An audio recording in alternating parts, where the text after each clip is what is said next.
This is Sunday Skate with Scott McLaughlin, Andrew Razor Raycroft, and Bridget Prue on WEEI. Zaka didn't win the faceoff. Larkin did, and Detroit wins.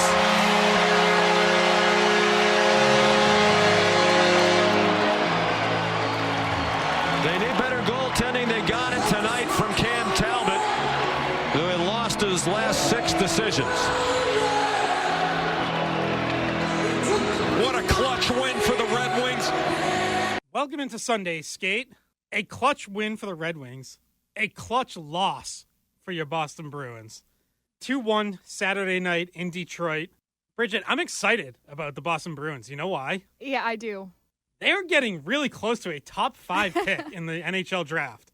Yes, they are. And Casey Middlestat at the end of the game there almost tied it, and it went right into the glove. And I'm just thinking, all right, there we go. Better draft pick. Professional tanking. Shooting right into the glove on a grade A scoring chance with 9 seconds left. He was so mad. He was so mad at himself. And I'm sure, like, if this was a game that really mattered for Boston, then, yeah, everybody would be sitting around talking about how that needed to go in. But instead, we're going to spend time talking about how we're okay with the fact that it's going as badly as it is, because a top 5 pick could make a big difference in your turnaround, in your rebuild. Yeah, it absolutely could. And, you know, look, obviously Bruins players and coaches don't care about that. They are very frustrated. We're gonna hear from David Pastrnak at some point today. On Wednesday, he said it felt like they need to start building because they don't have anything right now. Like that's a really frustrating feeling for a player, but for fans, for media, yeah, this is more exciting than that kind of no man's land where you miss the playoffs and you get like the 11th or 12th overall pick, which would still be better than the Bruins have had in over a decade. But a little more hit or miss once you get down, you know, just outside the top 10. You get in the top 5, there are potential real difference makers on the board, and for the Bruins specifically, at the center position. I don't know if we need to dive into the names just yet right off the top, but one of them is going to be playing for Boston College tonight in the Manchester Regional Final in the NCAA tournament. That's James Hagens, freshman center, who coming into the season was supposed to be number 1. Yeah, it was widely, maybe not quite universal, but was widely considered the number 1 overall pick, or at least the guy who had the inside track, and has slipped a little, not because he's had a bad year or anything, but basically just because he hasn't had a Macklin Celebrini year. Yeah. Like, you know, I mean, Macklin Celebrini did stuff that very few 17, 18-year-old freshmen have done in college. James Hagens is having a really good season, but not quite that. So a couple guys have probably moved ahead of him.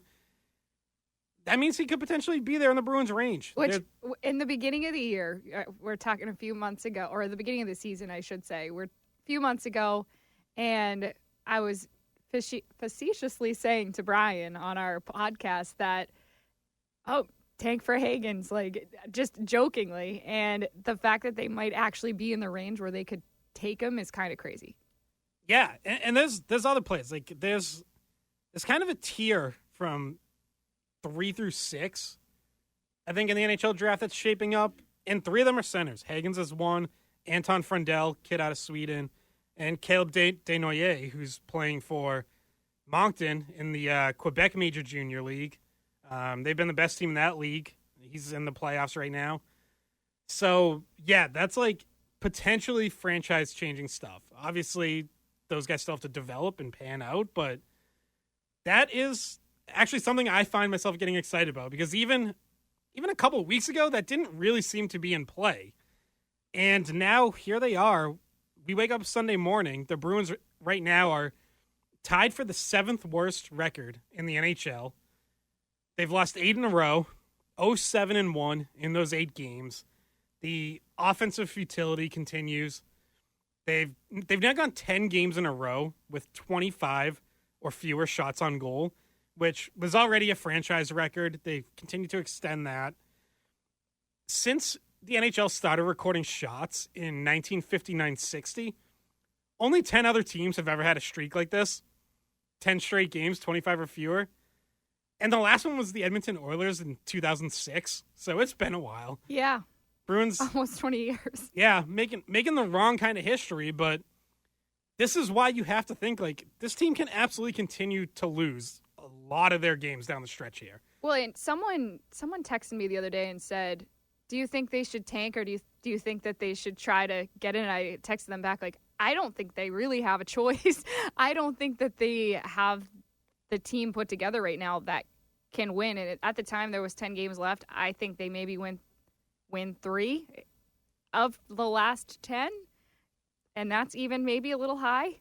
Yeah, I mean, like, you got the Washington Capitals coming in on Tuesday. That team has the best record in the conference. Then you go to Montreal, which we're going to be making that trip. Montreal fighting for a playoff spot. Like, they've it's funny, like, start of the season, even December 1st, remember the Centennial game where Bruins really took control, kind of dominated Montreal, played a great game, and it was like, oh yeah, there's still a clear gap between these two teams. Like, Bruins playoff team, Montreal still trying to figure it out. Well, now here we are getting to April 1st, and it's like, oh no, actually the Canadiens are fighting for a playoff spot, and the Bruins were talking about a top 5 pick. So yeah, like, there's no easy games for this Bruins team anyways, but there's a lot of losable games down the stretch against teams either in the playoffs or fighting for the playoffs. Yeah, and I want to reiterate the teams that Bruins fans should be rooting for to win so that you can get a better draft pick. Philadelphia Flyers, big win yesterday. Flyers, who you're tied with, the Kraken and the Sabres are the ones you can realistically pass for a better pick. The others at the very bottom are not going to be. You're not catching San Jose for first. No, you're not getting San Jose. You're not getting Chicago. You're probably not catching Nashville. But everything else, but yeah, you could finish as high as 4, really. Absolutely.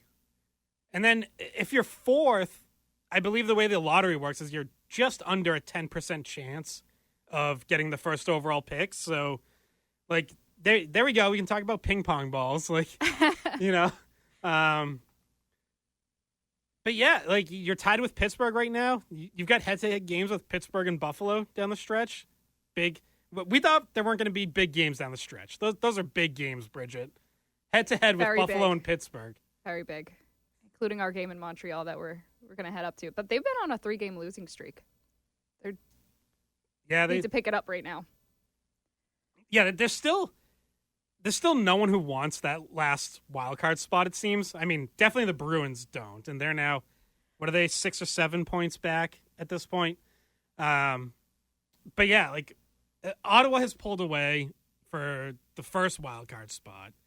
And yeah, and then it's your Montreal, back. Columbus, Rangers, Islanders, like, none of them want it. Every time it looks like one of them's ready to maybe get some separation, they fall apart and lose 3 in a row. Well, Detroit not that long ago was in the wild card, and now they're 4 spots out. Well, and after that win over the Bruins last night, it's like now, yeah, they're getting close again. Like, yeah, nobody wants that last. But the funniest thing that I saw yesterday was the advertisement by ABC and ESPN to get. They're trying. They're trying. It said, like, Detroit versus Boston fighting for a wild card spot, and I was like, not really. Not like, technically, maybe.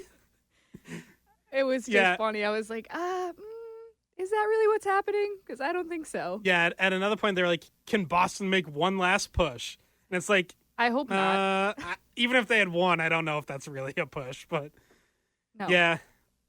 They did the same thing when, right after the deadline, I think they played the Penguins. They were like, here come the Bruins looking to make a playoff push. They traded their captain, but... Yeah. they traded everyone. Now let's see if they can make it.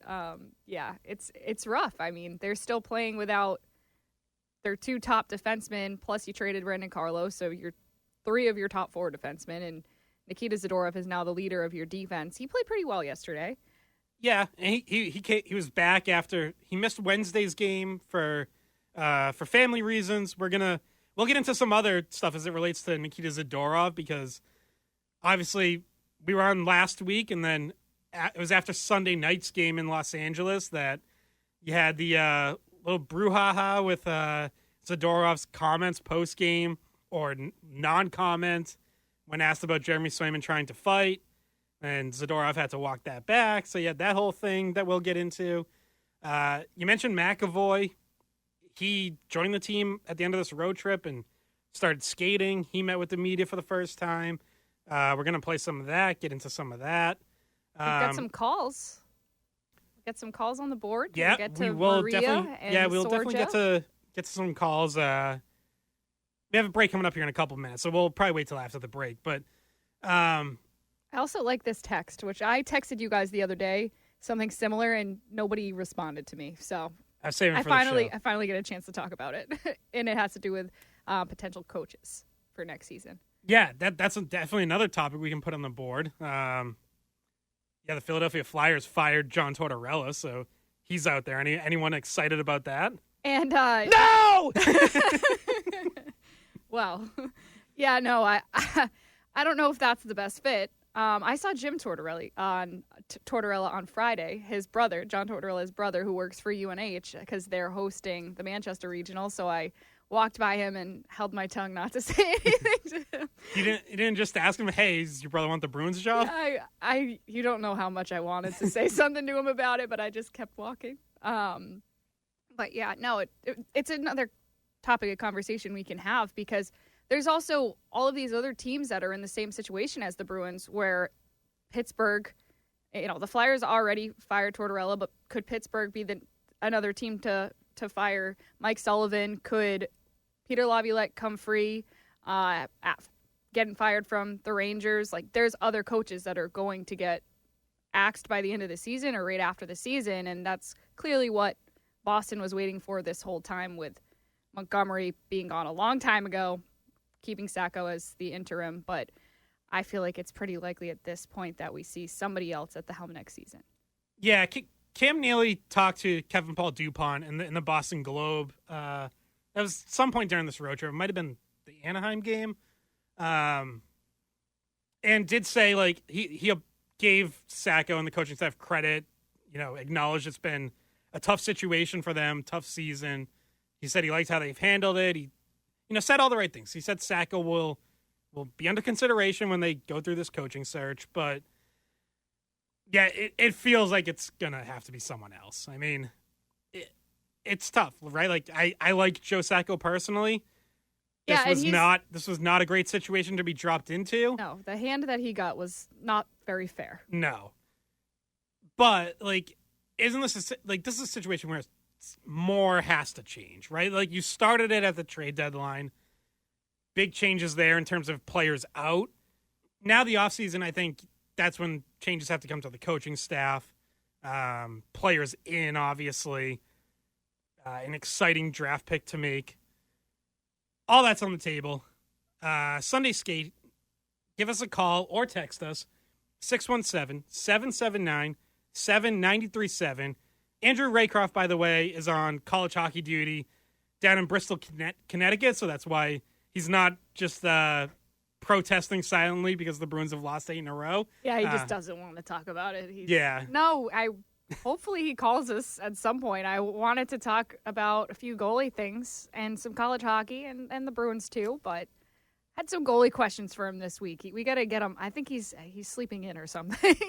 Jeremy Swayman, yeah, I'd say mostly good Saturday, but one goal in particular that I think he liked back. Just a shot off the rush that beat him low glove. Got a piece of it, but not enough. That feels like it's been happening. I went back. That's 3 straight games that he has been beat cleanly off the rush from outside the faceoff dot. Not really what you're looking for. But yeah, calls are on the board. Zach Coe has you trending, and then we'll be back with more Sunday Skate.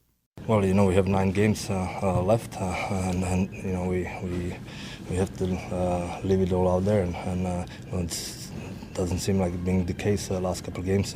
You still need to build something in this group, and be connected, and it's obviously early after game, so you don't want a lot of emotional talk, but we gotta be better than that and start building something here, because right now we have nothing. Welcome back to Sunday Skate. That was David Pastrnak after Wednesday's loss in Anaheim, talking about how it feels like the Bruins have nothing right now, which is like, we can sit here and talk about, just lose, get a top 5 pick. Like, that's better than being stuck in 8, 9, 10, 12, whatever pick. But yeah, for the players, it's like, they do want to try to build some positive momentum to close out this season. Like, going into the offseason with just absolutely nothing, whether that's like, listen, Pastrnak has his goals and points. He's going to have that to rest on no matter what. Morgan Geekie has a career year. Like, there's a couple guys. Nikita Zadorov's been better in the second half than he was in the first half. But I think, like, all these guys trying to prove that there's a spot for them or that they deserve to be here next year, a lot of them aren't really proving it, not really taking advantage of this opportunity or making themselves especially noticeable. Jeremy Swayman has not turned his season around yet. He is very much still struggling. So, yeah, as a group and even just as individuals, like, a lot of guys not really putting all that much good on tape right now. Oh, we talked about Fabian Lysell needing to do something with his call-up and trying to convince people that he should have a spot on this team next year. And I don't know if you've thought that he's done that at all, but he hasn't. In flashes, like, he's taken some shots. He's shown more of a willingness to shoot than his first game up, where he didn't have a single shot attempt. That was back at the end of December. So that's mildly encouraging. I think he's made a couple plays in transition, but he hasn't really had great scoring chances. He hasn't really gone to inside ice very much. Look, no one's creating anything offensively, but it's like that's where you need someone for him to stand out. And it's like, if he could even create, 2 chances a game, it's like that's 2 more than just about everyone else in the lineup. And I don't think he's done that the last couple of games. Marat Husnudinov had an exciting start here when he came over after the trade deadline. Kuzi gang started getting together. Brian started the fan club. Yeah, he's gone pretty quiet. Like, don't really see him creating a lot of chances these last few.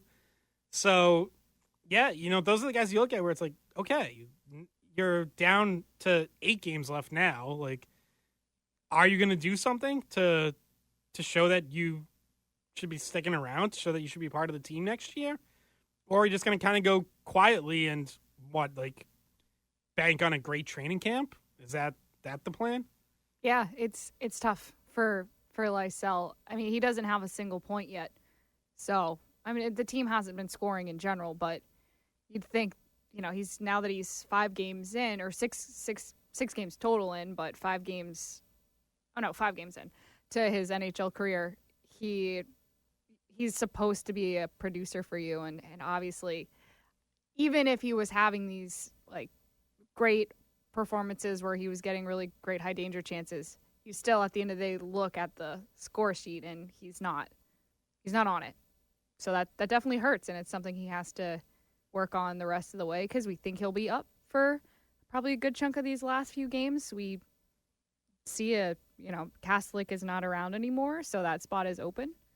Yeah, you would think so. I'm sure eventually he'll get sent back down for the AHL playoffs, which I think will be pretty important for him. But, he could get at least a few more games here. He had the road trip, so we'll see how many more he gets. Let's go to the phones here. Let's start with Sorja in Mansfield. And Zach, I might need you to punch it up. What's up, Sorja? Hey, what's going on today, guys? Happy Sunday. Happy Sunday to you as well. Really quick here, I kind of look at these really big macro, and you look at every Boston sports team, right? Every team has some sort of direction, and it just seems like the Bruins team are the only team in the city right now without any direction. Like you guys mentioned, they're right now in the worst spot in sports, which is purgatory, right? And the other thing is that, they always talk about tanking in sports. Right now, the Bruins are just playing so horribly, and that's why they keep losing. And, I think what was really telling when Don Sweeney talked about the rebuild versus retool, I think that it has to be a retool because rebuild, because if you do the retool, you're going to end up in the same position this time next year. Thanks, Sorja. Thank you, Sorja. So this is why I'm legitimately excited about the possibility of a top 5 pick. Like, that does accelerate the process. Obviously, you have to hit on it, and it's not going to be immediate. That whoever you take 4th or 5th overall probably isn't playing next year, but they could be 2 years out. That doesn't mean they're going to be a number 1 center in 2 years, but you could be 2 years from seeing that player in the NHL. Like, so that is a bit of a shortcut. Like, if you're picking around 10, yeah, that pick's, a little further out. That's not as immediate of a fix. There's less of a chance of that player developing into a true number 1 center or top of the lineup player. Top 5, you've got a shot at that kind of player. And that's what this team's missing the most. Yeah, and I was having this conversation the other day with some of my colleagues on the college hockey side of things about how James Hagens could potentially he could just be one and done at BC, depending on if a team needs him, depending on where he gets drafted. And a lot of those guys, like last year, Will Smith was a top 5 overall pick, and he only played 1 season with BC. He left after his freshman year. Could James Hagens be someone that does that as well? Or maybe he stays 2 years at BC. And so he's a guy that you could see becoming a pro in the near future, right? It's not going to take him that long to go from BC to this next level. And guys don't stay in college hockey for 4 years that are drafted that high. Yeah, I think it would be smart for Hagens to stay a second year. And whoever drafts him, if it's the Bruins, don't give into the temptation of wanting to bring him in right away just to excite the fans or just because you have the hole in your lineup. Like, I think it would be a good thing for James Hagens to play a second year at BC. You still see him, even at this point in the NCAA, he gets huge winning goal in the first round of the NCAA tournament against Bentley. Nice, picks it up off the end boards, beats the goalie to the far post, wrap around with, just over a minute left to send BC through to the second round. But you also still saw some plays where you can see him. He's small. Still trying to kind of figure things out. He has a habit of overpassing at times. He passes out of some good looks, which you'd like to see him just. That whole line does. For as good a line that is with Leonard, Perreault, and Hagens, Perreault overpasses too sometimes. Definitely. Perreault passed out of a grade A chance on the slot for a drop pass into traffic. And he should know better. He is in his second year there. So there's stuff for James Hagens to work on. Yeah, you mentioned he is a little on the smaller side, 5'10", 5'11".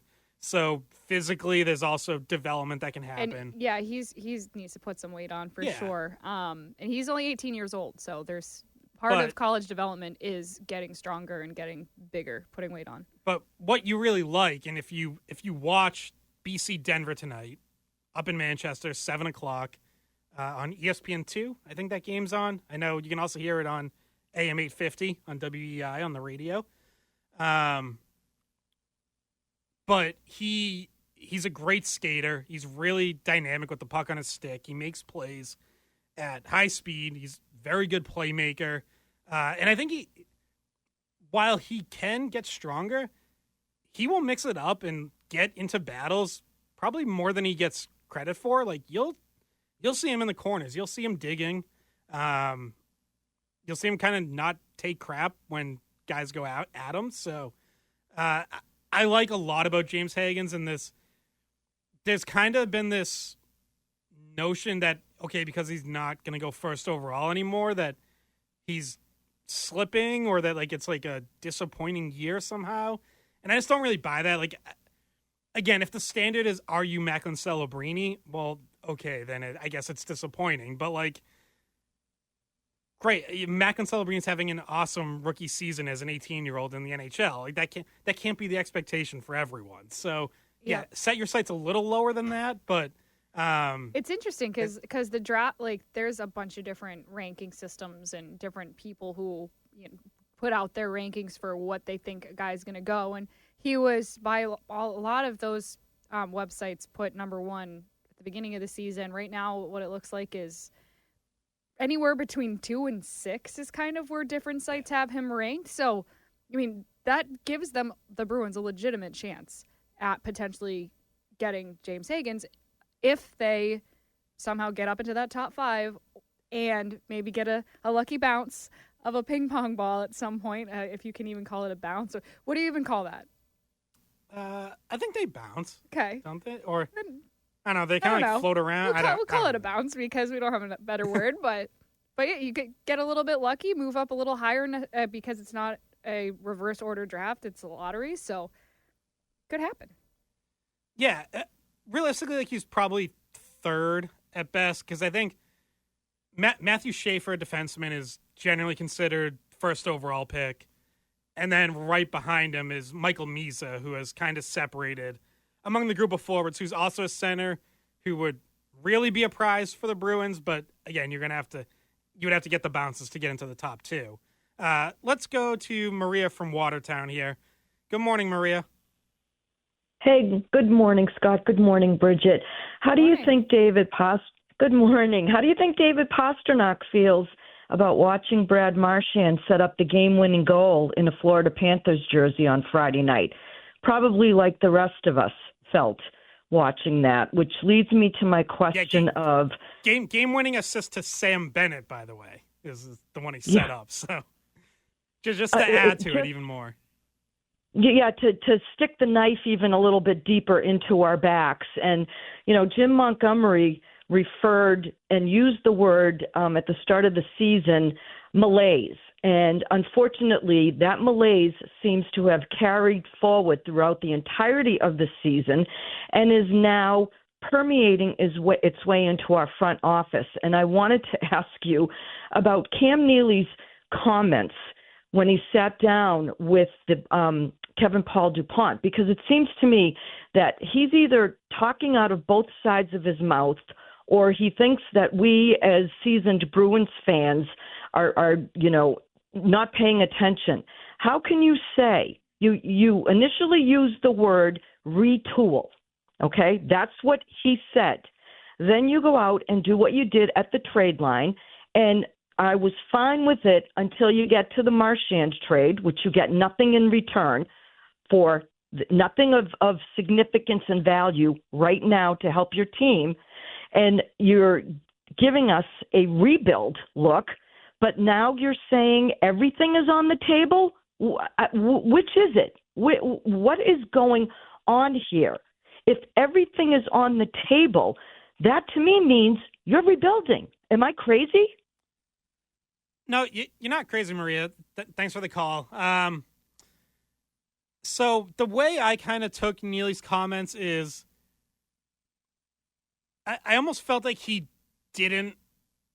feel like he didn't want to box himself into anything, which is why you get anything is on the table. Like, I don't think he wanted to say, yeah, we're going to be back next season, because now you put the pressure on yourself and Don Sweeney to have really like a perfect summer is what it would take for this team to be back next season. And you don't generally have a perfect summer in any sport. Plan A's don't always happen. Like, there's a reason you have to have plan B, C, D, and E. Ask the Patriots how far down their wide receiver list they had to go this offseason. Because everyone else either got traded elsewhere or re-signed or, just wasn't available to them or didn't want to come here. Are you saying Steph Diggs wasn't their first choice? He was not. I do like that signing, though. I think Steph Diggs could be pretty good here. This is our audition for keeping a show on Sunday. We'll just talk about Steph Diggs. Yeah, we can do football. We can do football. We're very versatile. I'm very excited about Christian Campbell. We can do that. Willie Abreu tearing up. I missed picking him up in my fantasy baseball league. I already regret that.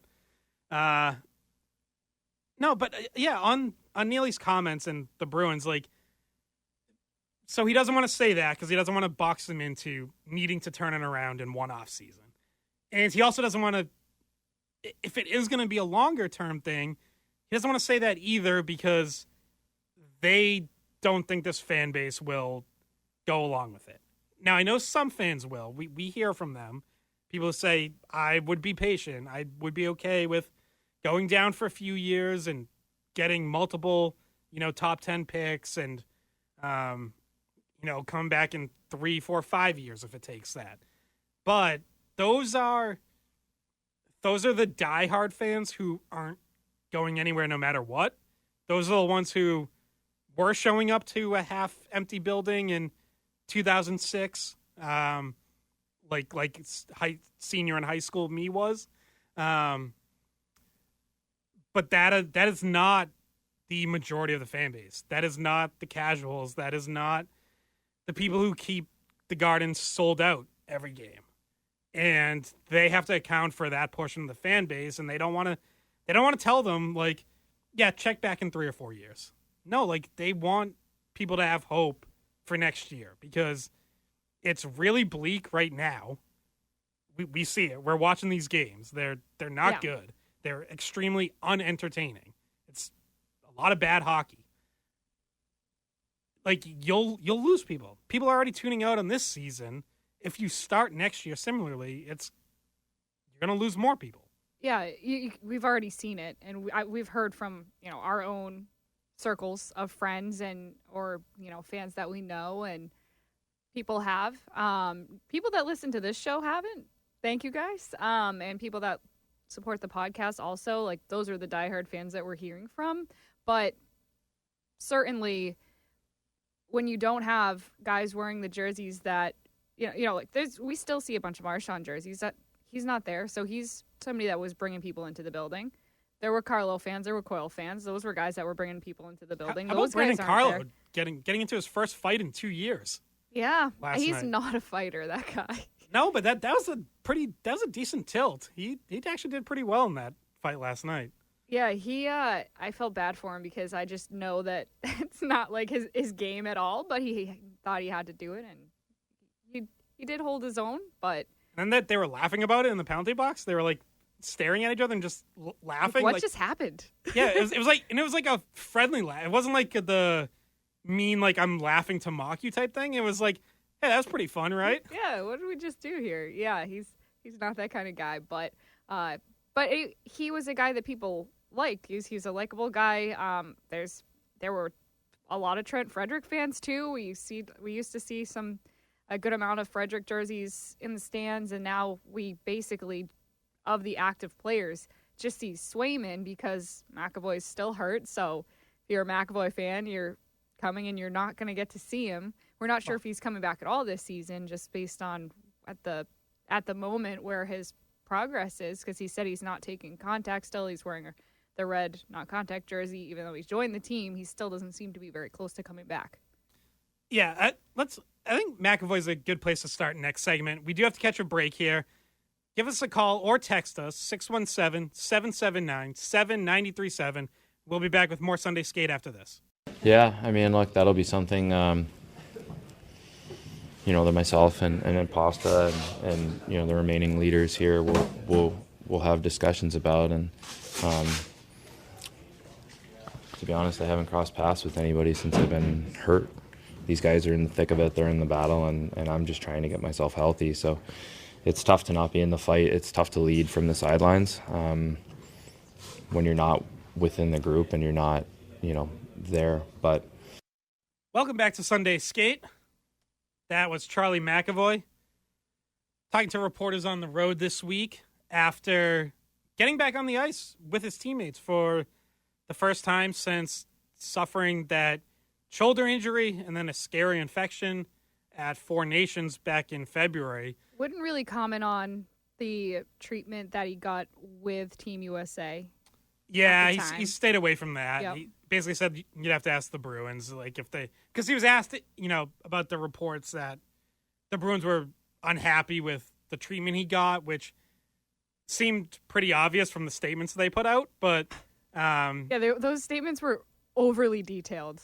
Yeah, they were. Yeah, they were like middle school, like passive aggressive notes or kind of stuff. Yeah, that was fairly obvious. But yeah, McAvoy wasn't going to comment on it. But the fact that he doesn't tells you what you need to know. Like, if they did a good job, he just would have been just covered for them. He would have wanted to give them credit for doing a good job. Where he just had the avenue to do it, and he didn't. So he went out of his way to thank everyone at Mass General who treated the infection and stopped the spread, which he said in there, he said it was scary, and it was scary for his family. He said it spread really fast, which just I would say I don't know if it's not really an irrational fear. I know Greg Hilshaw likes to talk about irrational fears, but infections scare me. The idea of potentially having an infection is because you just don't.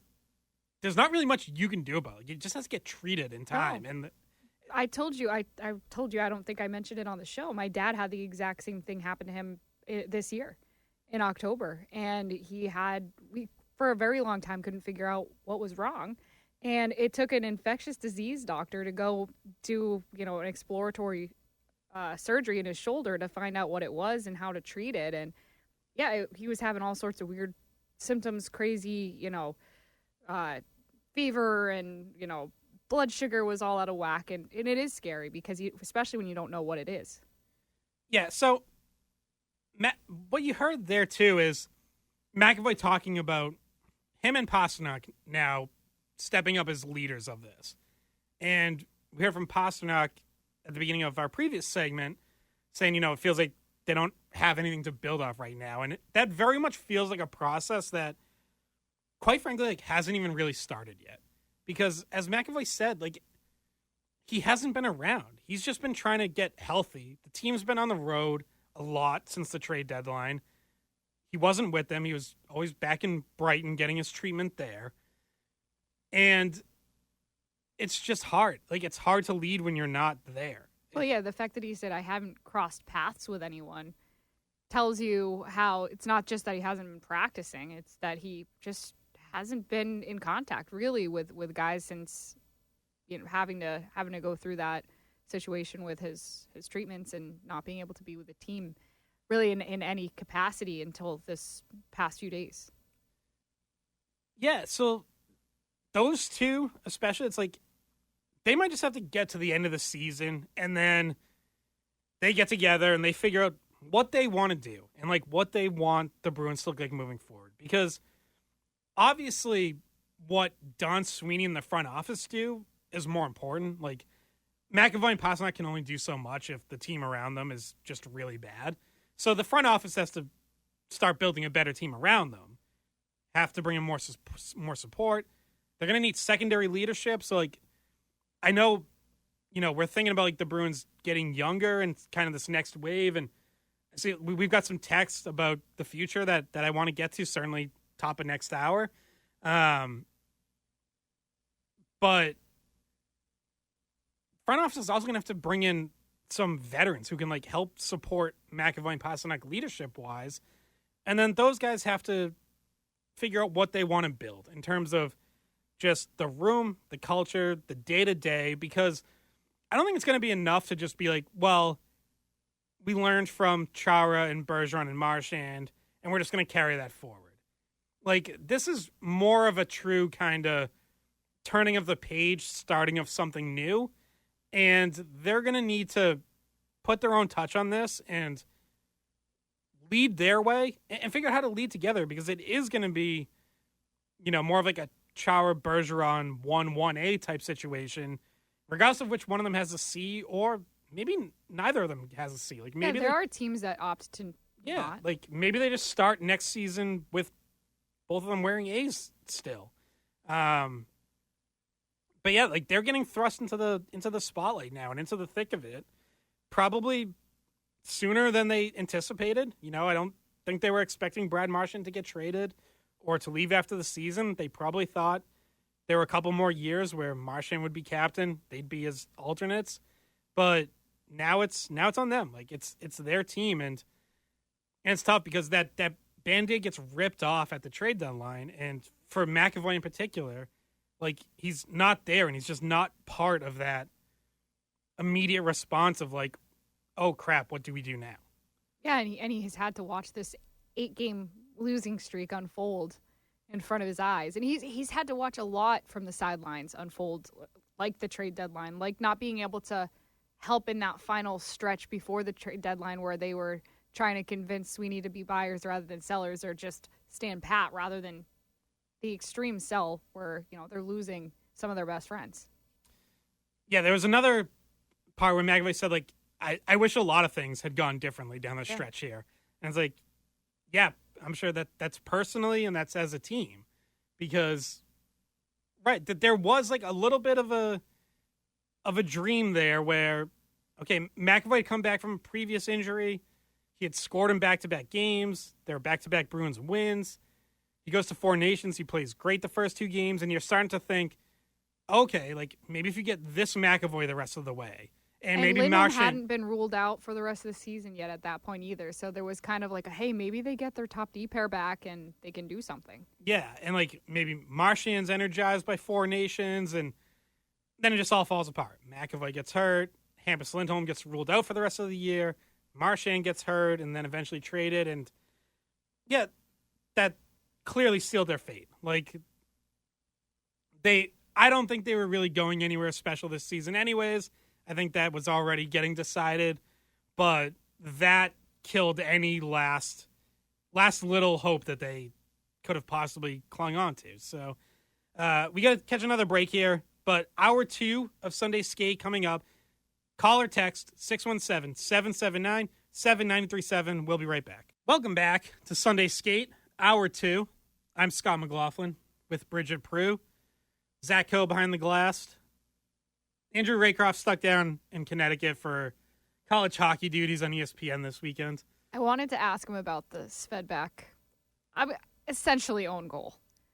That was a tough one. That was rough. I was going to ask Razor if he's ever done that before, but yeah, I thought that Bruins prospect, Providence College goalie, Friday night in Manchester, first goal against Denver, just like over 2 minutes into the game? 2:25 into the game, set the whole tone for the rest of the game, and put it off the side of the net, came right out into the crease, just open net goal for Denver, and I thought that my broadcast partner was going to swear. He was like, holy, and I'm like, oh no, here we go. We're getting fired, but no, that's how bad it was. That was the easiest goal I've seen the entire season. And it must make you feel awful to do that in the tournament. And I wanted to ask Razor about it, but I'll remember for next week. Yeah, Nate Lehman, Providence coach, after the game, said, like, he was asked about it and kind of how the team tried to respond and how Svedback responded.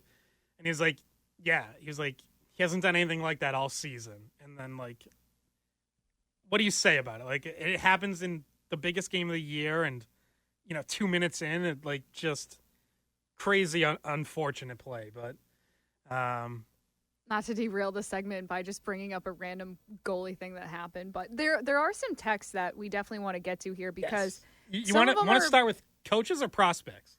I think I want to start with coaches. Okay. Even though prospects would probably have transitioned better. No, that's fine. We'll get to both. All right. So the first coaching text that we got, which I had mentioned, I had put in the group chat because it seems likely that Peter Laviolette will probably get let go by the Rangers at the end of the season or maybe even before that. Unless they make a late push, get in, like they might even have to win a round, honestly. And which seems unlikely. And I had texted this to you guys, and thanks for not answering. But no problem. I had texted you guys this because Peter Laviolette has connections to the area. He used to be the Providence Bruins head coach. It's been a while since then, and he's bounced around the NHL quite a bit. But he does have connections here. He's been part of the organization before. He's married to someone from my hometown, actually, in Attleboro. So, like, his family knows the area. Like, this seemed like I believe name. he was college roommates with one of my coaches growing up, Glenn Corbett. So there's another connection right there. There you go. So, point being, his name popped up in my mind just kind of came to me the other day because I know that he the organization knows him, and I would assume that if he's let go by the Rangers, this will be a candidate for the Bruins job that they'll consider pretty highly, I think. Yeah, like all these coaches, so there's another one says if from the 781, if the Bees have any luck, Pittsburgh fires Mike Sullivan and he comes here as part of a complete reorganization. That's another one with local connections. John Tortorella has local connections. You mentioned his brother at UNH. He's also from here. Like, he grew up in Concord. So, those are the big names. I would be very interested to see what direction the Bruins would go. Like, would they entertain the, for lack of a better word, just call it the retread route, where those guys are all legends in their own right to varying degrees? Is that what they're looking for, where there's going to be a level of professionalism brought in, a certain level of respect that those coaches demand because of their resumes, because of what they've accomplished? Or do you try to go younger and target, someone from like the next generation, try to find someone who's about to break through, who can kind of grow with this team and isn't going to get frustrated if this takes a little while, right? Like, to me, John Tortorella would not be a fit. Unless you really think this is a quick turnaround. Well, he himself said it wasn't going to be a good fit. Not that he said specifically Boston, but he said he didn't want to be part of a rebuild. Yeah, I mean, he said that 2 days before getting fired down in Philly. So I wonder why he got fired. Maybe it was because he essentially asked to get fired. But if he doesn't want to be part of a rebuild, he doesn't want to be part of Boston. Right. Wouldn't seem that way. And also, you're going to probably have a lot of young guys in the lineup the next few seasons. He's not known to be the best coach of young guys. They don't necessarily respond to that coaching style sometimes. So probably not a great fit in Boston. And I know some people, let us know, are you fans of Tortorella? Text us, call us. Would that be a coach that you'd be interested in them considering? Or would you rather have somebody like Peter Laviolette, who's a little bit more mild, Mike Sullivan, who he used to coach up here at BU, and he also... I don't think he played at BU. He never coached at BU. Sorry. He coached the Bruins. Coached the Bruins, and he is Charlie McAvoy's father-in-law. So that's another little dimension to it. But I personally like Laviolette and Sullivan as two really good choices. Yeah, so Sullivan's kind of been my dream target for a while, which really got reconfirmed at Four Nations, just because when you hear him talk, it's like you buy it. It's like you can tell this is a guy who gets it and can get the best out of players. And obviously has been in a tough situation in Pittsburgh where they tried to extend the window with Crosby, Malkin, Chris Letang in their late 30s and really just went about it all wrong. They kept trying to bring in different veterans and making trades, and they really didn't get younger. Like, they didn't do the sort of 2-year retool that Washington successfully did. And so Pittsburgh just ended up stuck in like this real purgatory where for basically 5 years now, they just haven't been bad enough to drop to the bottom and haven't been good enough to really be a playoff team. And it's just been a bad spot. So it's crazy to think that the guy that's considered the best U.S. coach, obviously that's how he gets the Four Nations job coaching for the U.S., could get fired. It's crazy. He's potentially, I don't know how high of a percent chance he's going to get fired, but with the way that Pittsburgh's been going, it's kind of just one of those things. He's a really great coach. I don't think they should let go of him, but it might be, just the end of the road there with what's been happening and missing the playoffs for the last few seasons. Yeah, 617 texter says, I think Peter Laviolette would be a great Bruins coach.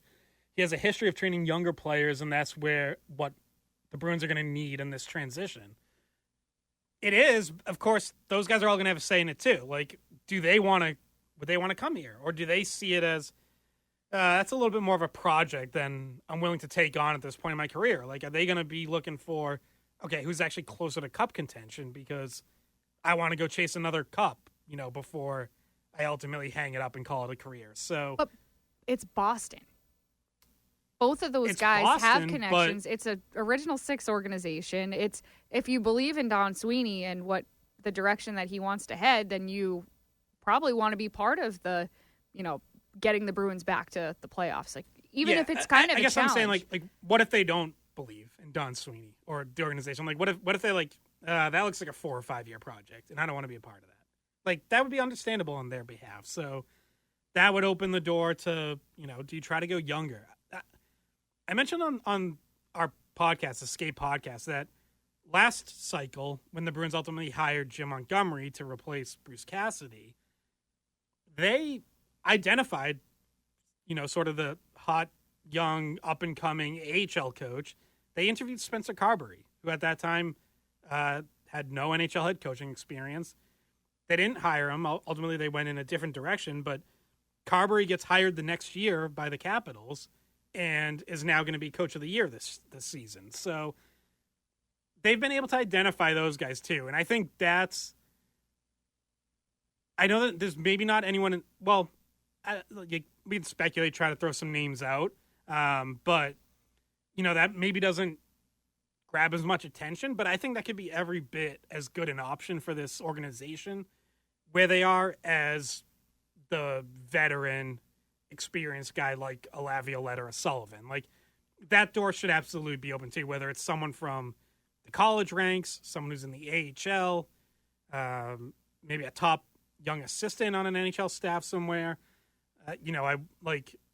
Everyone's going to mention David Carl, head coach at University of Denver, who again, you can watch tonight, 7:00 against BC. Do we think Don Sweeney is going to the Manchester Regionals? I didn't see him Friday, but I'm sure it's full of scouts and it's full of, if they're looking at Hagens or want to talk to David Carl or just watch guys that they already have, because there are a few guys playing in that game tonight that are Bruins prospects. Yeah, I believe he was at one of the Western Regionals. So I don't know if he might be back here for tonight or I'm trying to think. They don't have anyone in the Allentown Regional unless he's looking at free agents or something. So yeah, he may very well be. And somebody texted us asking about a few of the Bruins picks that are in college. They said, "Do you think Leschmelis, Jelvik, or Gasso might be ready to help in the NHL after the season?" So Leschmelis is a Bruins pick from UMass. UMass got eliminated yesterday, unfortunately. He's good. He's fast. He's a center. He might be closer. Jelvik is injured. And Gasso and Jelvik both play for Boston College. Gasso, you can watch tonight if you want to. He'll be in that BC Denver game. I think probably Leschmelis is the closest. Or maybe Gasso. I like Gasso. I still wonder if he actually sticks in the NHL, but he plays all situations and he does a lot of things that I like. He has size, most importantly. That's immediately an advantage over a Leschmelis or Jelvik. Andre Gasso's 6'4", 218. And I would say a solid skater for that size. That'll be the question is he going to be a good enough skater to stick in the NHL? Is he going to produce enough offensively? 30 points in 35 games as a junior this season. Usually plays on BC's second line. But he might be close just because he has the NHL body. And that alone gives him a little bit of an advantage. Well, and I say Jelvik isn't as close because he's still dealing with an injury that knocked him out for the season. Yeah. So he's physically, still has to recover and heal from that. Yeah, it really turned into just a tough season for Jelvik. He was over a point per game last year at BC, 42 points in 41 games.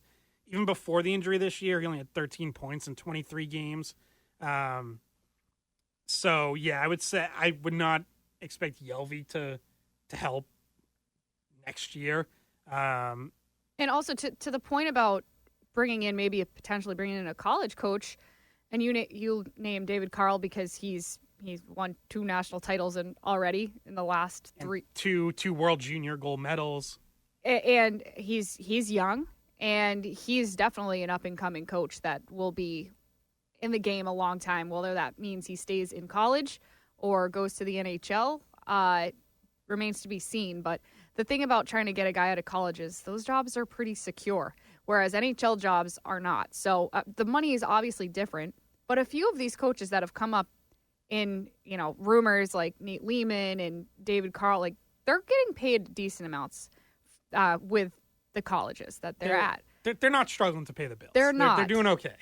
They're not. And I also do think that if you are going to have a young team, college coaches have experience in that as well. These are guys that are usually pretty patient but stern enough with the younger players to get them where they need to, go developmentally. And I brought this up on the podcast. I like Ben Barr. Ben Barr from Maine, unfortunately, they got knocked out of the tournament as well.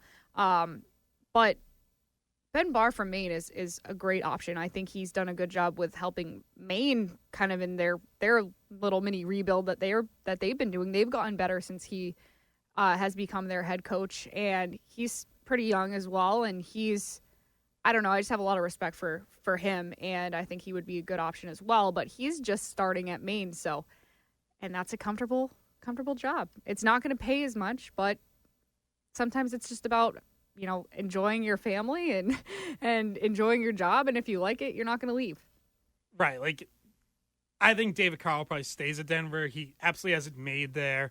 The other one you hear a lot of Bruins fans throw around is Jay Pandolfo at BU, who obviously was an assistant with the Bruins for years before he jumped to BU. He's been head coach at BU for 3 years. They are going to a third Frozen Four. 3 for 3. By the way, he was also 4 for 4 as a player. So as a player and head coach at BU, he has never missed the Frozen Four. Crazy. Which is crazy. And he's great with the younger guys. When I watch him, just trying to coach out those young mistakes, the rookie mistakes, and trying to not get too frustrated. They've given him a run for his money this year. It's a young team, and they made a lot of mistakes. Yeah, they don't like showing up for the first period sometimes. No. Has been a recurring issue, but they're in the Frozen Four after a big win over Cornell. So, Quinn Hudson with the overtime winner in that game yesterday. I would be surprised if Pandolfo jumps in the NHL again. A guy who I think just hasn't made a BU, and by the way, may have a son coming through playing there in the next few years. And that's the thing too. There's a few guys that are college coaches that their kids are about to be the age that they're going to play. Like Northeastern, Jerry Keefe's son's going to play there. I believe next season. Yep. Nate Lehman has some teenage kids that I believe are going to be coming up soon. So that's at PC, and yeah, that changes things too. All right, we gotta catch a break. We'll get back more directly to Bruins stuff because we do have to touch on the Nikita Zadorov, Jeremy Swayman situation that arose this week. So Zach Coe's going to have you trending, and then we'll come back and get into that. As Swayman calling Kemper out to the red line. They're going to go. Look at this. Kemper against Swayman. The referee grabs Swayman. The linesman grabs Kemper. They won't let it happen. I think it just comes down to sticking up for my teammates. I don't care who it is. It's a guy in the black and gold. You're not going to touch him without getting contested. And is that what it is? Look like it. Okay. I don't know. No comment. Welcome back to Sunday Skate. So that was a week ago today. Last Sunday night in Los Angeles. Darcy Kemper kind of throws a little jab, headlock at Murat Husnudinov after he bumps into him. Swayman decides to go out to center ice and challenge Kemper to a fight. Kemper accepts. Looks like we're gonna have a goalie fight. Refs break it up. Still mad about that. Ruin all the fun. Yeah, such cowards. Totally ruined the fun. I mean, jail. If they're not gonna win 8 games in a row, if they're not gonna at least let people have this, let us watch something. I mean, he's gonna do it in his career at some point. It is on the career bucket list for him, and I hope he does it in the Garden. I want to witness it. Which I kind of think is part of the problem. Where, listen, we all have dreams. And you hear from Nikita Zadorov after the game, and he's asked, because Jeremy Swayman says he's sticking up for Husnudinov. He says, you're not going to touch one of my teammates.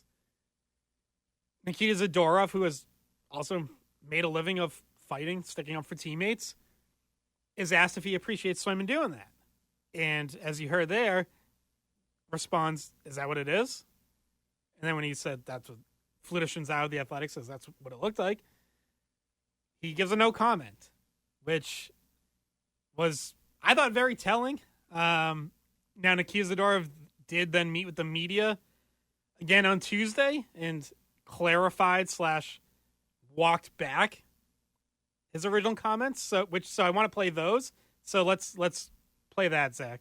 When you ask the question like this after 7-2 loss, the players are frustrated. So obviously, at the time I was frustrated, and wherever I said it wasn't towards this way, it was just like I didn't expect that question from you. And sometimes, like, you gotta understand the situation we are at and everything. You're pissed after the game, so I was just basically saying, try to stay away from find positives. There was a lot of negatives in our game, and I want to keep that way. You know, obviously, we appreciate in this room guys stepping in for each other, and that's a culture that was here before I came here, and I'm trying to follow it as the guy who steps in for teammates. We got Lux, we got Pav, we got everybody. You know, so we need to do anybody in this room until I'm here. It's gonna step up for each other, and that's the main part for us. So I think it wasn't even thinking like comment towards Sway or anything like this. So it was just a took out of the contest. Obviously, he's a huge part of our team. He signed for the next 8 years, and here I'm here for 5 years. We're going to be together for a long time and be a lot of success with this team and back in the playoff hockey and hopefully win the cup in here. So I think that's where we're going to lead. So, look, in these situations, I always think there's a little more truth in the original comments. Yes, sometimes guys say things under frustration in the immediate post-game interview that maybe they don't really mean, but in this case, like, it would have been very easy for Nikita Zadorov to say that on Sunday night, or even just a shorter version of that. Just say, yeah, we appreciate guys stepping up for teammates. That's all he needed to say. Just cliche, easy answer. It was right there in the question was, do you appreciate him stepping up for a teammate? But you hear him explaining himself, and it makes sense to me that he was just really frustrated because he was frustrated with the question being spun in like a positive way. And he said, we just wanted to talk about the negatives. There's no positives in the situation that they're in. Basically, when someone asked him, you know, was there at least this bright spot about Swayman stepping, he wasn't having it because he didn't think there was a lot of positives from the game. And I guess that wasn't one either. So I think there's a little truth to the original statement, but you could see and hear in his voice how frustrated he was after the loss. And that makes you, not think super carefully about what you're going to be saying and how it might affect your teammates. Because what I do respect about Zadorov is he never wants to be the guy that is causing the drama. Like, he would rather be the one who is ending the drama and, standing up for the teammates rather than causing any extra attention to something like this with Swayman. Well, and he's clearly has been one of the guys who's tried to step up as a leader since the trade deadline. Jeremy Swayman has as well. And I think you're seeing guys who are kind of learning on the fly and trying to figure that out. And in this he called it media training. He called it like a media lesson, essentially. Yeah, and like in this case, like that was a pretty obvious misstep where, yeah, he created the story for the day. And like I know he's trying to blame, like he basically accuses Fluto of blowing it up, and then he says, social media like ran with it, made it up, and it's like, well, you said it. Like none of that happens. Nothing gets blown up if you don't say that. So. Yeah, like you created a story that's not what you want to do as a team leader. And do I think it's the end of the world? No. Do I think they can get over it? Yes. Like, and they don't dislike each other. Yeah. No. Like, look. Yeah, I don't think like the room hates Swayman or anything like that. Which I know some people seem to think that. I will say, like, I do think sometimes some stuff Swayman says and does might rub guys the wrong way. And, like, in this case, trying to start the fight and saying you're sticking up for a teammate, I do think that where I see the truth in, like, Zadorov's initial reaction is that he and probably other guys on the team didn't see it as Swayman defending a teammate. And I think, and to be fair, neither did I. I don't think that's what he was doing. I think he saw his opportunity. He wants to get in a goalie fight, and Yes. he saw an opportunity to get in a goalie fight. Exactly. And there were probably guys on the team who are like, maybe not the time for it. You're on the road. It fires up the road crowd in a game where you're down by a goal at the time, and then you give up 4 more goals after. So, yeah, I do think there's an element of guys kind of looking around going like, just stop the puck. Like, we didn't need a goalie fight in that situation. We need Razor. How do we not have Razor for the goalie fights is a Razor topic here. Yeah, and I'd be interested to see if, like, Razor's opinion has changed post Zadorov walk back. But I did hear Razor on Morning Brew with Billy Jaffe. I think, like, the morning after Zadorov's initial comments, Monday morning, basically said kind of what I just said. Like, he thinks the reason you get that reaction from Zadorov is because no one has ever expected a goalie to be an enforcer and to step up and fight for a teammate. Razor was like Razor even said, like, I've been around hockey a long time. That's never been a goalie's job. No. So it's true, and I think Zadorov sees things in a very black and white way in a lot of different situations. Like, okay, if my player gets run, I have to fight this guy. Like, it's the old school mentality that he has, and a goalie's role is to stop pucks, and it's black and white. And it's not. It doesn't need to have this, this extra fighting dynamic that Swayman and Swayman. He's been on record saying he wanted to do this already, that this is a goal of his. And yeah, maybe pick the right spot. It wasn't meant to be, was it, Scott? Because we didn't get to see it yet. It still caused all this drama. So maybe we'll see it someday, but I don't know. I'm still mad we didn't get to see it, but. Well, and look, I mentioned that maybe sometimes stuff like this, or, Swayman always tries to find the silver lining. Which is the opposite of what Zadorov does. Yeah. So, he always tries to find the silver lining, look for the positive after games, say they're going to grow from it and all that. And, like, I think sometimes that feels like the right chord, and sometimes it feels a little out of place. So, again, like, another guy who's learning on the job of, like, how to be one of the voices of the team. Jeremy Swayman's not just one of the 2 goalies anymore. Like, now he's one of the 3 franchise pillars, along with McAvoy and Pasternak. So it's like, that's kind of a different spot. That's sort of adds extra weight to what you say and do. And this is the first year he's going through it, and he's trying to learn how to do all that while having a bad year. Just a bad year. It just has not been his season. Got off to the delayed start with the whole contract negotiations and all that, missing camp, missing all of preseason, and just has really never gotten it on track. And that's the other part that would solve all of this is, like, if Swayman's playing great and he's one of the best goalies in the NHL, then everything he does is loved, just like it was last spring when he was the best goalie in the playoffs for 2 rounds, right? Like, didn't matter what he said or did then. You had, like, the Amazon Prime series where he's, like, still referencing going to arbitration and stuff, and it's like, I know some people were annoyed by that, but most fans, I think, were like, whatever, the guy's stopping pucks, so who cares? And that would be the same thing now. It would be like, yeah, maybe he shouldn't have tried to start a fight there, but hey, he's going to be a Vezina Trophy finalist, so who cares? And they're going to the playoffs. No, but it would be even more positive than that. It would be like, oh, this guy, he wants to do everything for this team. He wants to be involved as much as possible with helping getting this team fired up and going. And that's how it would have been received if this was a winning team. Yeah, instead, his last 5 starts, numbers aren't pretty. 0-5 with an .831 save percentage. 22 goals allowed. Last night was the first time in 5 games he had given up fewer than 2 goals. I mean, fewer than 4 goals. So last night he gives up 2 on 22 shots.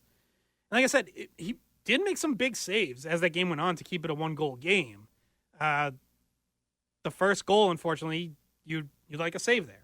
It's off the rush. It beats him off the bottom of the glove. Clean shot from top of the left circle, basically, that he just doesn't make the save on. So even in a game where you're like, okay, hey, at least kept it to 2, didn't give up the 4, 5, 7 he'd given up in some recent games, still doesn't quite feel right because you lose by a goal, and he gave up a goal that probably should have been saved.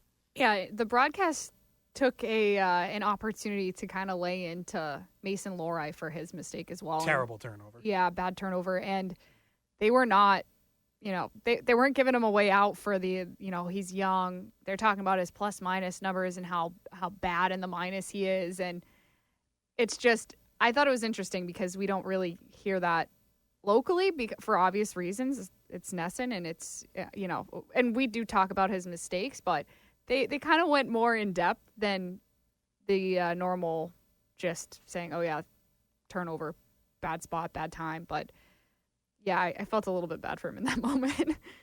Yeah, look, it continues to be the growing pains of a young defenseman who's probably playing more minutes than he should be right now because, again, you're without your top 2 defensemen in McAvoy and Lindholm. So Zadorov, bigger role, Lohrei, bigger role, Andrew Peak, Henry Jokiharju, all getting thrust into more minutes, tougher matchups than they really probably should be getting. All those guys should basically be slotted a full pairing below where they are now. So, yeah, you're going to see them get exposed and make some mistakes at times, and that continues to happen. With Lohrei, you see stretches where it looks really good. I thought kind of like that stretch right after Four Nations where they were without McAvoy and Lindholm again. He played some really good hockey for, I don't know, a handful of games there. And you're like, okay, maybe he's going to really embrace this opportunity and run with it. And then you see some regression. It's like, yeah, that's what happens with young players. You see the flashes, but it doesn't stick consistently. And that's the next step.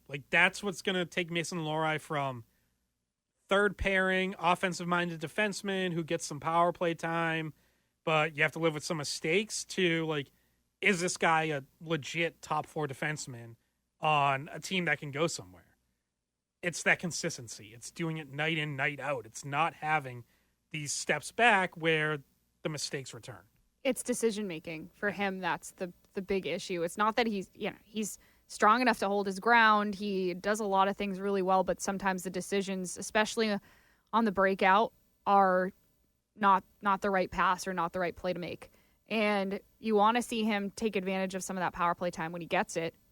The Bruins don't have a lot of power plays. They don't draw a lot of penalties, but those are certain areas that you thought you could see a step up from him this season.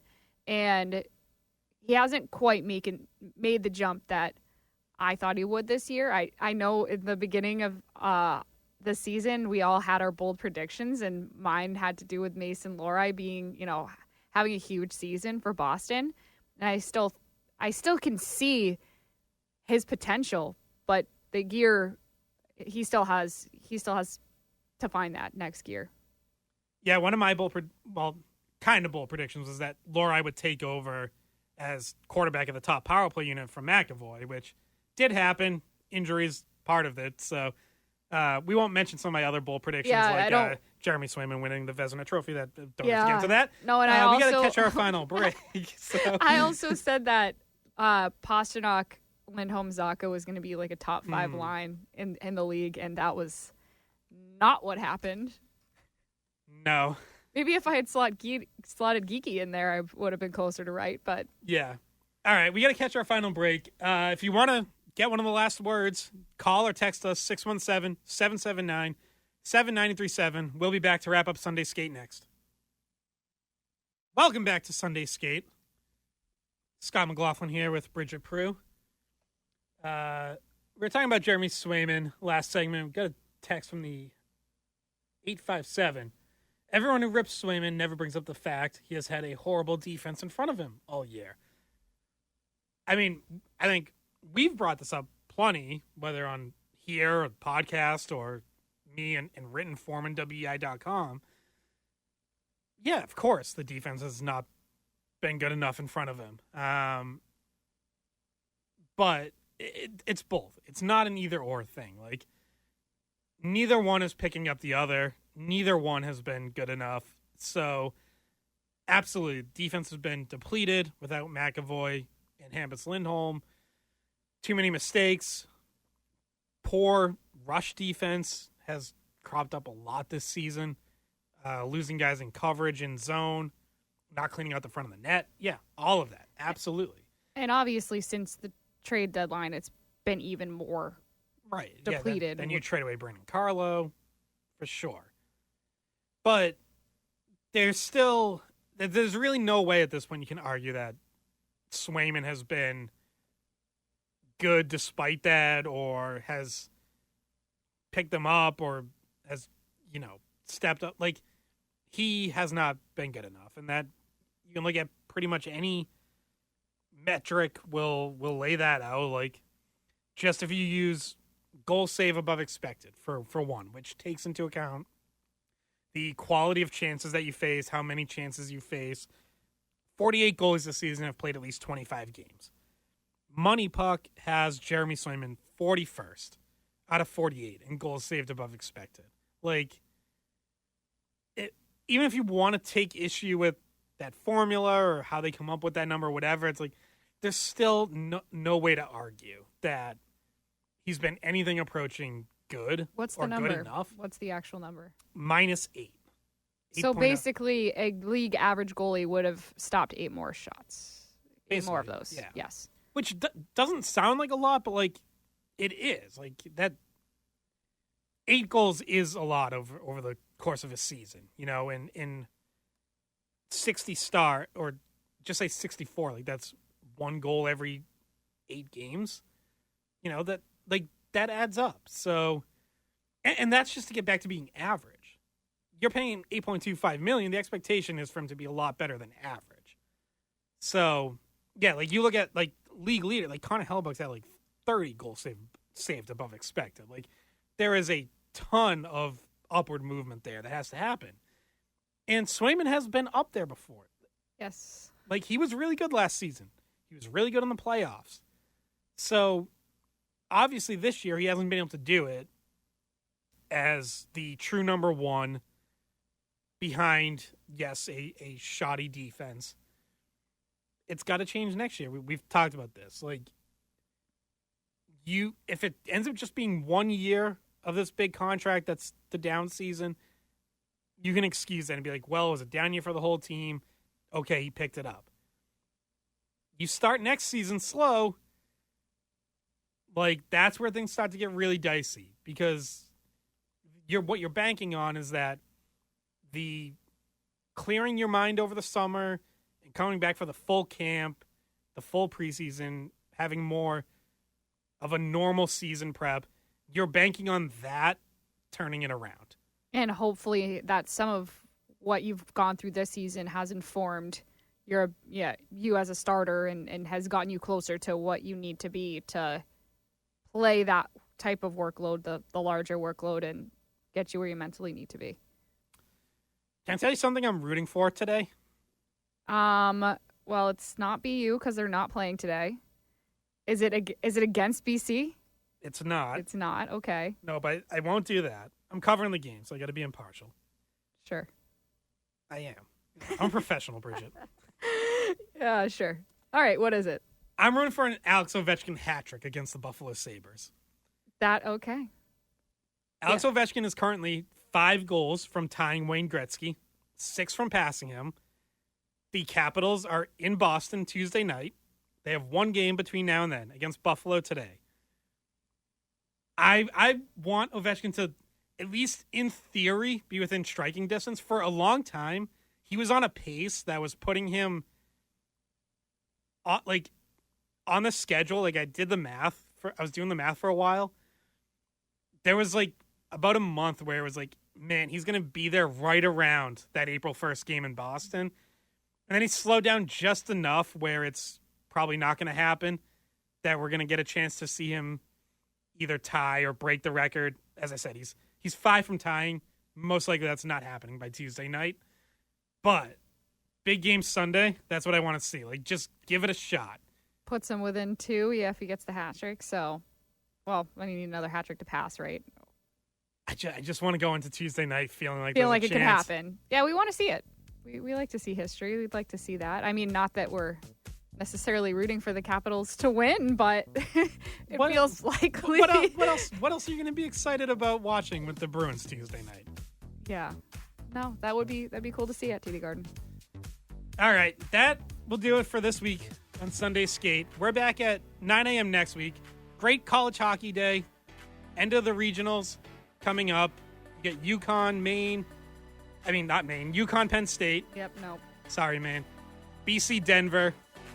Dan Ball coming up next. I think he's taking you all the ways up to Red Sox baseball this afternoon. We'll be back next Sunday. Thanks for listening. Boston College is on fire and might take the championship.